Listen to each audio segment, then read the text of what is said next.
dini hari, kawan dunia muram. Berjumpa kembali dengan kami, edisi perempuan-perempuan ya,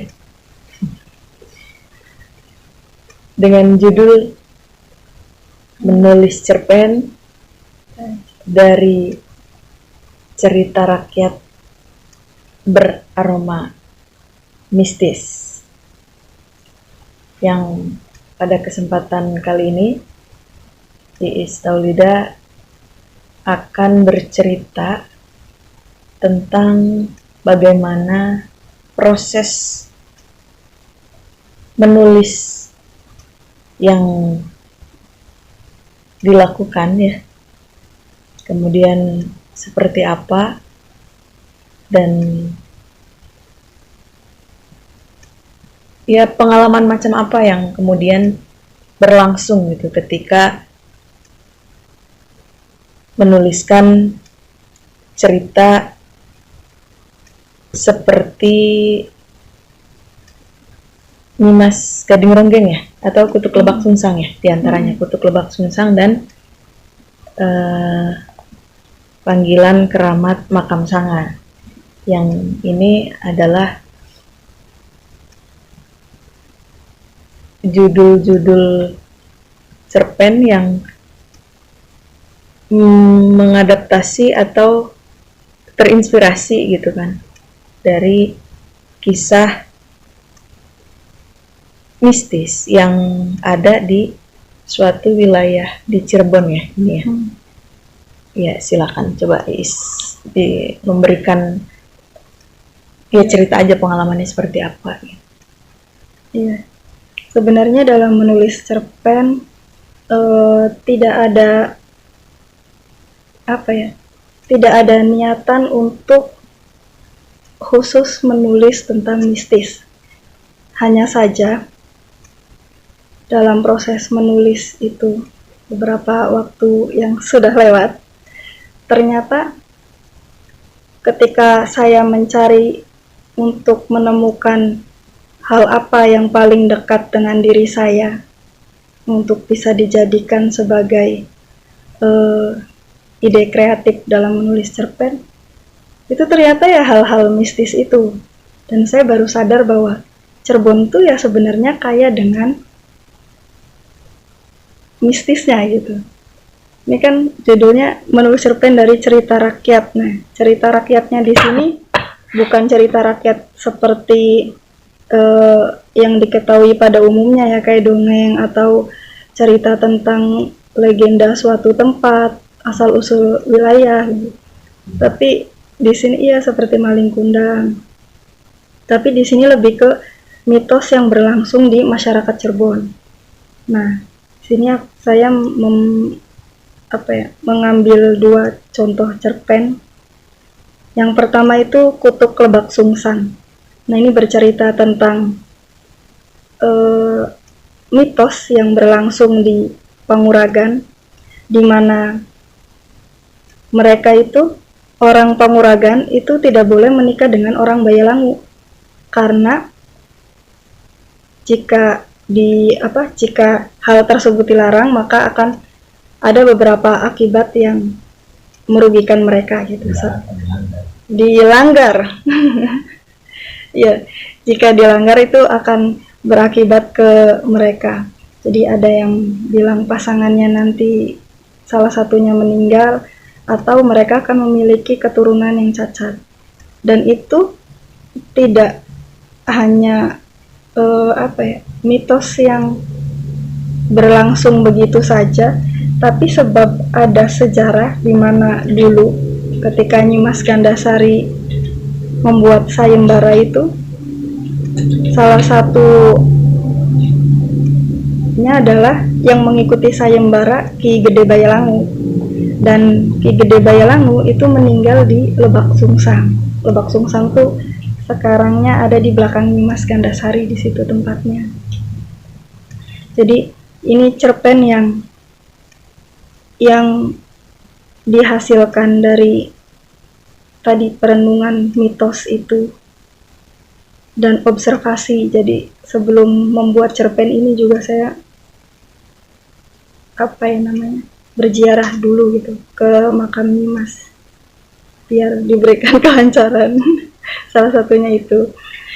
Kemudian ada juga cerpen yang saya buat berdasarkan pengalaman pribadi. Jadi saya benar-benar berada dalam situasi yang waktu itu antara percaya dan tidak. Jadi di Kanci itu ada makam Sanga. Itu tidak ada yang tahu siapa pemilik makam itu gitu. Apa ya? Ya pemilik ya. Itu nggak ada yang tahu. Dan warga di situ ada yang bermimpi tentang nama-nama dari makam 9 itu. Kemudian saya dan teman-teman tuh dicoba diajak untuk bertemu seseorang yang dianggap pintar, dan kami melakukan sebuah ritual untuk melihat air di dalam cawan sambil konsentrasi dan dia mengikuti saja gitu apa yang disuruh. Kemudian awalnya ya temen yang ngelihat bahwa di dalam air tuh dia melihat keraton, melihat orang-orang yang memakai baju seperti orang zaman dulu. Dan terakhir saya sendiri melihat itu gitu. Sampai disuruh, jadi ketika teman-teman lain pada menyerah untuk tetap melihat baik seperti hologram di dalam air itu, terakhir saya yang melihat dan membawa 9 makhluk itu ke tempat di mana kami sedang berkumpul. Dan ketika ditanya, itu benar sesuai dengan nama-nama yang dimimpikan oleh orang tadi. Jadi pas nyampe di situ saya sampai ritual selesai itu nggak dikasih tahu dulu nih nama-namanya. Nah pas sudah dipanggil yang 9 orang itu ternyata namanya sama. Itu aneh sih. Iya. Nah ketika misalnya berziarah gitu ya ke Kulon Nuwun gitu kan, ke makam Nyimas Gandasari untuk yang judul pertama nih. Nah itu apa yang kemudian terbersit gitu di benak kawan Iis nih soal ya kan ya bisa aja gitu kan ya tulis-tulis aja kan bisa gitu, apalagi menambahkan imajinasi atau karena banyak referensi juga yang didapat dari bacaan gitu kan dari mana-mana gitu, tidak ya kalau mau ini ya gitu mau ringkes lah gitu misalnya ya. Nah, tapi apa yang menjadi pertimbangan gitu ketika ya saya harus ke makam Nyimas Gandasari, kemudian apa yang dilakukan, terus apa yang dirasakan gitu. Lebih ke insting sih sebenarnya. Kayak saya mau nulis cerpen ini kan cerpen yang menurutku ide pokoknya kan kenapa sih orang Bayalangu sama Panguragan gak boleh menikah gitu. Nah ternyata mitosnya itu, terus sejarahnya diceritakan seperti itu. Akhirnya nyoba buat ngulik, kayaknya bagus nih buat dibikin cerpen. Tapi kayak insting tadi, aku nggak bisa nih langsung bikin cerpen dulu, saya harus ziarah dulu. Nah, ketika ziarah juga ya ketika menulis, termasuk dalam proses menulisnya, kadang kita udah merencanakan A nih berdasarkan bahannya kan ABC, oke kita susun lah gitu. Tapi ternyata di tengah proses menulis itu bisa jadi bahan yang tadi tuh malah nggak dipakai dan dipakainya ya yang timbul saat itu. Kadang seperti itu. Iis juga kan orang Panguragan ya, apa gimana? Kroya masuknya Panguragan iya, apa? Kecamatannya. Ya. Misalnya nih, ya percaya atau tidak gitu dengan mitos itu, kalau misalnya Iis menikah dengan orang Bayalangu misalnya, atau punya pacar orang Bayalangu atau gimana gitu, percaya atau tidak dengan itu? Ya karena saya masyarakat situ dan melihat beberapa orang bukti-bukti gitu dan gitu. Jadi ya saya percaya. Dan yang makam Sanga ini itu selain apa ya, mimpi ya, dimimpin nggak? Enggak sih. Enggak ya, tapi teman yang melihat kemudian diajak begitu.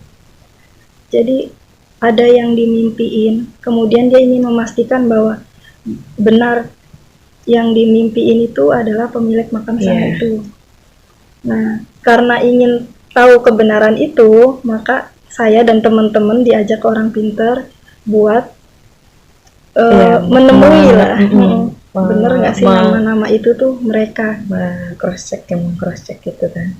Dan setelah betul seperti itu, ya ini menjadi kalau menjadi wisata religi kemudian ya kalau misalnya itu ya. Tapi dituliskan gitu oleh Iis, cerita itu yang terinspirasi dari pengalaman pribadi itu, yang kemudian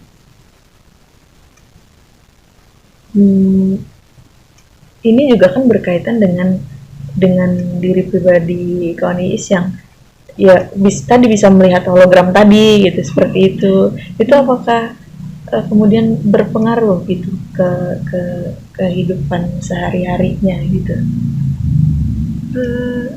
Sepertinya berpengaruh. Kemudian ketika sudah memilih tema menulis yang berkaitan dengan mistis ini gitu, apakah ingin mencoba memilih tema yang lain atau gimana? Keinginan untuk mencoba memilih tema yang lain pasti ada. Tapi kalau sekarang mungkin masih ingin fokus buat bisa sampai kayak nemu identitas cerita mistis saya tuh nggak yang pada umumnya tuh seperti apa gitu. Lagi proses itulah. Kan kebanyakan cerpen ya ceritanya hantunya ya secara hantu ini gitu kan. Gitu ya. Jadi spiritual juga diasah gitu ya. Yang ya kita tahu lah gitu. Maksudnya kawan Iis juga ada sedikit banyak ini ya gitu yang tadi pengen dijauhi, kemudian jadi ya sudah mau dijadikan kawan gitu kan. Nah, selama proses penulisan itu apakah menjadi terbebani misalnya gitu, jadi kayak ada perasaan berat nih atau susah nih atau gimana gitu, atau ya udah saya jalani saja gitu atau gimana? Awal-awal mungkin berat, kayak yang itu kan ya tadi yang saya nggak mau terlalu dalam nih ngikutin itu gitu. Tapi pada akhirnya ya nggak bisa ditolak juga. Nah, ketika tidak bisa ditolak itu apakah lebih banyak manfaatnya atau ternyata lebih banyak mudaratnya gitu? Ya, kalau kitanya bisa ngontrol diri, ngelola, lebih banyak manfaatnya sebenarnya. Karena itu kan memudahkan kita juga sih. Iya. Memudahkan untuk lebih mendalami mistis itu. Jadi ya ini ya sudah tidak ada keraguan lagi ya. Begitu. Begitu cerpennya nanti. Iya, ada lagi yang mau disampaikan apa gitu soal? Udah ya. Harapannya tulisan ini apa ya? Iya, dapat diterima, bisa nakut-nakutin pembaca. Berarti sama dengan lukisannya Panjul yang edisi kemarin, Panjul Ivan ya. Bisa nakut-nakutin yang lihat. Nah, gitu ya. Dari ada berapa ini? Ada 12 ya? 12 Dari 12 judul ini mana yang paling berat. ya berat atau ya bestseller aja lah, bestseller. Atau yang paling iya. Iya, masterpiece-nya gitu. Sepertinya masterpiece. Yang beratnya yang wah ini banget nih gitu. Kalau masterpiece mungkin yang menilai biar orang lain saja lah. Kalau yang berat, yang terakhir. Apa tuh? Aktor Van Clara. Karena itu aku harus nyuguhin. Ya enggak lah, akan disensor. Harus apa? Karena aku harus mencium bunga sepanjang menulis. Bunga apa? Ada bunga Bunga 7 rupa. Barangkali bunga bang gitu ya. Bunga bang oke. Begitu. Ada yang mau ditanyakan? Bertanya apa ya? Ya paling sih nanya soal yang itu Pak, yang menurut kawan Iis karya yang dibuatnya yang paling berat itu yang terakhir itu. Apa sih yang mendasari membuat karya itu? Oh, hanya karena ingin diceritakan, tapi tidak mau terlalu diceritakan. Gitu. Dia ingin ada, dia ingin disebutkan karena dia merasa bahwa dia sudah menemaniku dari cerpen awal. Itu saja.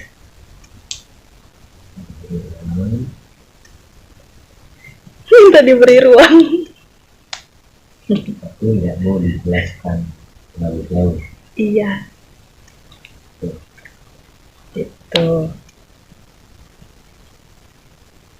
Begitu. Sudah? Belum yang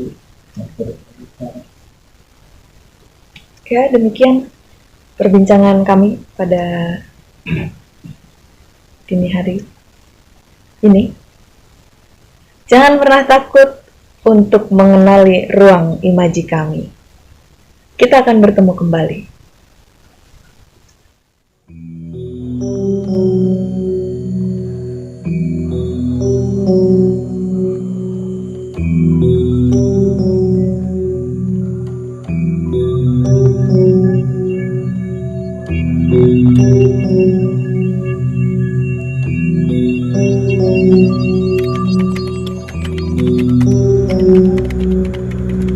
Jangan takut untuk mengenali ruang imaji kami.